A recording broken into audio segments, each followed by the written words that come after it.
Hi everyone, it is Fitz with your postgame Power Talk hotel room edition. Shot one at the stadium, no sound, no idea. It was brilliant, absolutely brilliant.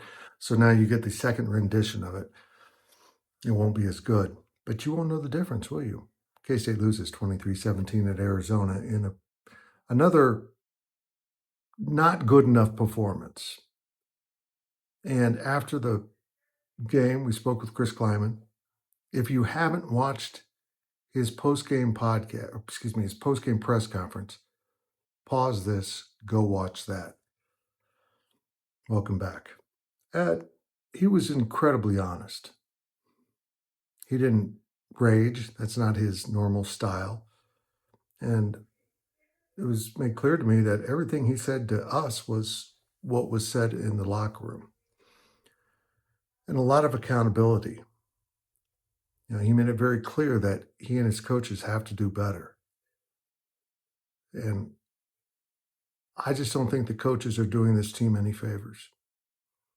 I think the question that I feel like he gave the most honest response to was when I asked him about, you've run a play with Jace out of the Wildcat twice, and those both have worked. In fact, they're the two longest runs from the line of scrimmage by a receiver.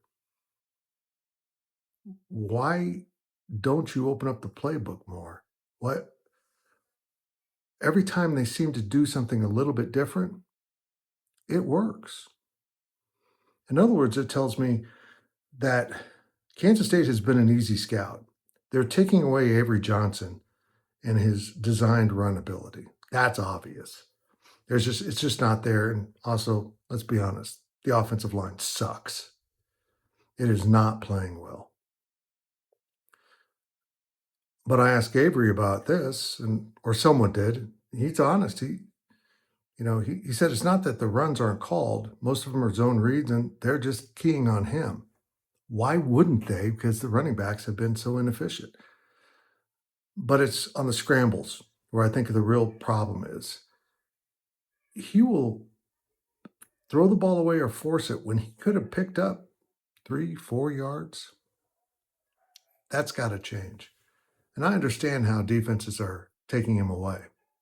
Some of the things that he did early in his career just aren't there because they understand him now. But I do think he is much more hesitant to run. And I think that's been coached into him. I think they've made him fearful to run. I think the most humbling thing Chris Klieman said after the game, though, was that his team is losing the line of scrimmage. For a coach to have to admit that, that's just got to suck.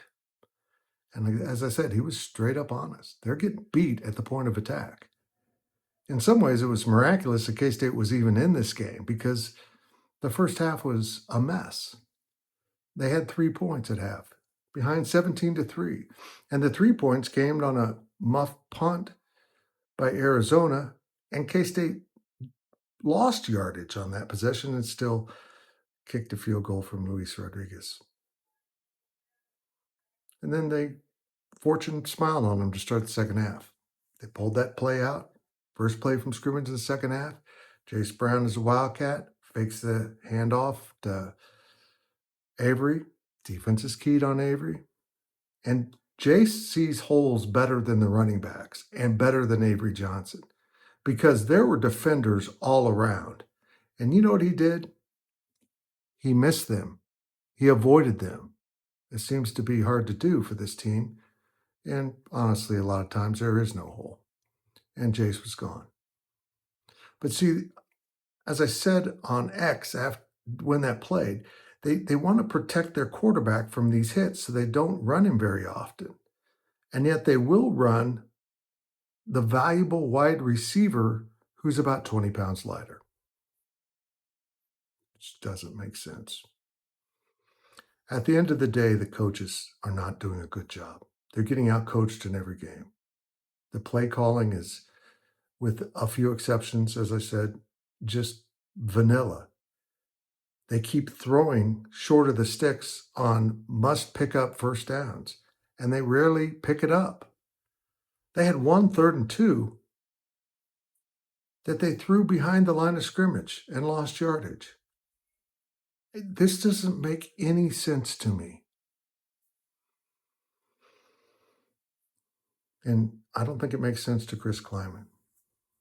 I think he's right. He always says we got to regroup, we got to reset. And I know some of you getting annoyed with that, but they do need to do that. And I seriously think next week, being an off week, they need to just take a day or two off. They're tired. They're confused. Clear your heads, man. Go have a beer and come back in and get ready to fix things. And get ready to put your players in a better position to win. One of those positions might be not using the four-man front as often as they are. Mix it up. They did in the second half a little bit. They showed some three-man front, and it worked. I think what they're doing on both sides of the ball is just so predictable for the opposition. The opposition's moving them around pre-snap or defensively to take things away, that they're kind of running the game. Kansas State's playing on its heels and soft. It's hard to watch. It's not K-State football. It's not Chris Klieman football. I am very confused by what I'm seeing. And I don't know if this is good or bad, but Chris Klieman is too. He's having problems explaining what the hell's going on with his team.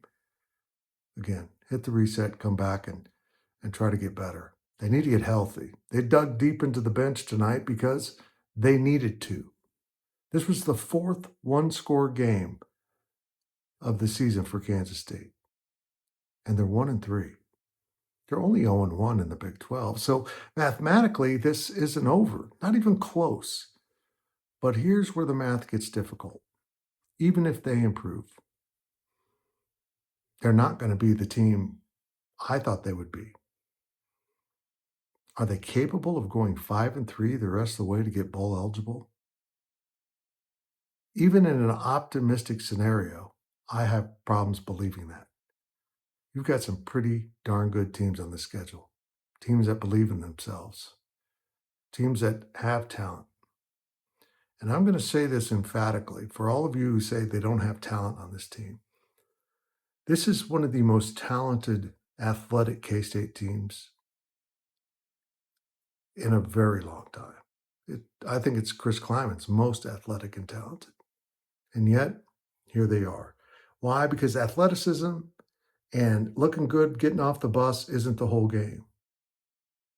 Whatever that X factor is that some players have, as of now, only Jace Brown has it. And maybe Quay Moss on defense. But they're not in a position to have someone that terminates plays on defense consistently. There's no one on the front end of that defense playing up to abilities. And offensively, I'm just going to say it. What they're doing is complete trash. And they need to do something different and do it real damn quick.